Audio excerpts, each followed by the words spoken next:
میں صحیح بخاری اور صحیح مسلم کی ایک حدیث کوٹ کر رہا ہوں جسے حضرت عقبہ بن عامر رضی اللہ تعالیٰ عنہ نے روایت کیا ہے۔ حضور صلی اللہ علیہ وسلم ایک روز صحابہ کرام کے ساتھ انہیں ساتھ لے کر عقبہ بن عامر رضی اللہ تعالیٰ عنہ فرماتے ہیں شہدائے احد کے مقام پر تشریف لے گئے۔ وہ مقام جو مدینہ طیبہ سے کم و بیش 2 میل باہر ہے، جہاں غزوہ احد پیش آیا تھا، اور حضرت سیدنا سید الشہداء امیر حمزہ رضی اللہ تعالیٰ عنہ بھی جہاں مدفون ہیں دیگر شہدائے احد کے ساتھ۔ تو آپ فرماتے ہیں کہ آقا علیہ الصلوۃ والسلام صحابہ کرام کو ساتھ لے کر مدینہ طیبہ سے نکلے، شہدائے احد کی زیارت کے لیے اس مقام پر پہنچے، اور ان پر جا کے آپ نے دعا فرمائی۔ اب اس کے دونوں معنی بیان کیے گئے ہیں کہ آپ نے نماز پڑھی دوبارہ ان پر جیسے میت پر پڑھی جاتی ہے، اور ایک معنی یہ بھی ہے کہ اموات پر جس طرح دعا کی جاتی ہے تو ان کے حق میں آقا علیہ السلام نے ان کی قبور پر جا کے دوبارہ دعا کی۔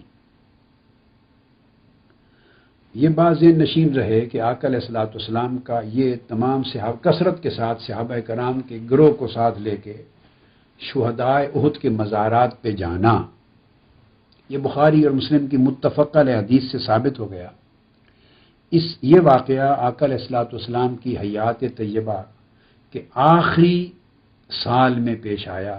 اس سے سال بعد حضور علیہ السلام کا وصال ہو گیا، جس سے معلوم ہوتا ہے کہ یہ 9 ہجری کے اواخر میں، 9 ہجری کا واقعہ ہے، اس کے اواخر میں سن 9 ہجری کا۔ دوسری بات یہ اسٹیبلش ہوتی ہے، یہ برسبیل تذکرہ یہ بات آ گئی ہے جملہ معترضہ کے طور پر، کہ انفرادی طور پر تو حضور علیہ السلام ہر ہفتے جنت البقیع مزارات کی زیارت کے لیے، ان قبور کو دیکھنے کے لیے اور وہاں جا کر ان کے حق میں دعا کرنے کے لیے تشریف لے ہی جاتے تھے۔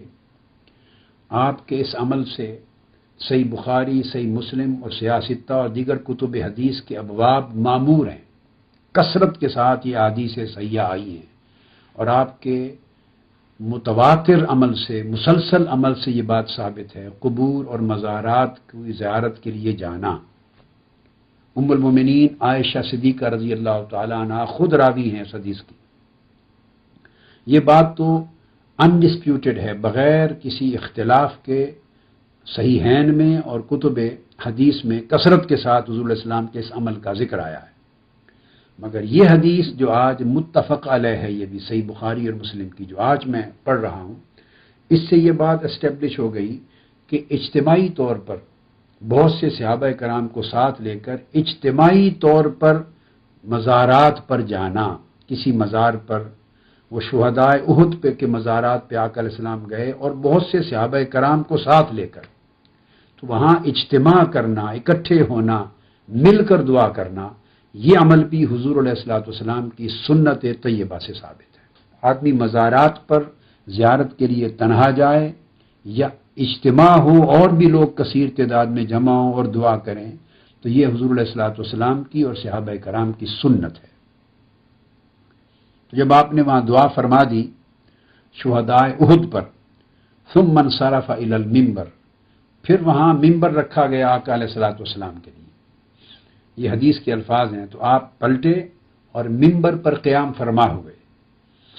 اب صاف ظاہر ہے کہ شہدائے احد جہاں ان کی قبور اور مزارات تھیں، وہاں پر کوئی منبر پہلے سے تو موجود نہیں تھا۔ یہ بات ایک یعنی عقل میں آتی ہے، یہ قیاس کی بات ہے۔ اگر ایک آدمی اس کو کامن سینس کے ساتھ سوچے تو خود بخود اس نتیجے پر پہنچے گا۔ وہ اس وقت مسجد تو نہیں تھی، اور نہ وہاں کوئی منبر تھا، نہ وہاں جلسے ہوتے تھے، مزارات تھے شہداء کے۔ تو آقا علیہ السلام صحابہ کرام کو لے کر اجتماعی طور پر وہاں تشریف لے گئے، زیارت کی، ان کو دیکھا اور دعا فرمائی۔ منبر وہاں کہاں سے آ گیا؟ لا محالہ آقا علیہ السلام کے حکم پر وہاں منبر رکھنے کا انتظام کیا گیا تھا۔ تو جب منبر پہ قیام فرما ہوئے تو حضور علیہ السلام نے خطاب فرمایا، تو گویا مزارات کی زیارت کرنا، وہاں اجتماع منعقد کرنا اور وہاں خطاب کرنا، یہ عمل بھی حضور صلی اللہ تعالی علیہ وآلہ وسلم کی سنت بن گیا۔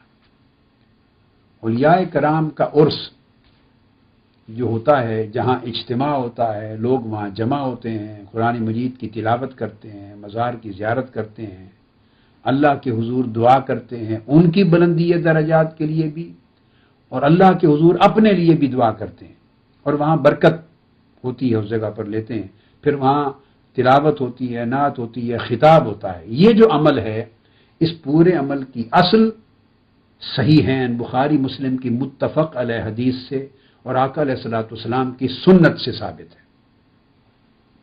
تو آپ منبر پہ قیام فرما ہوئے اور آپ نے خطاب فرمایا، فقال انی فرۃ لکم۔ آقا علیہ الصلوۃ والسلام نے 6 باتیں کہیں اس خطاب میں۔ پہلا فرمایا کہ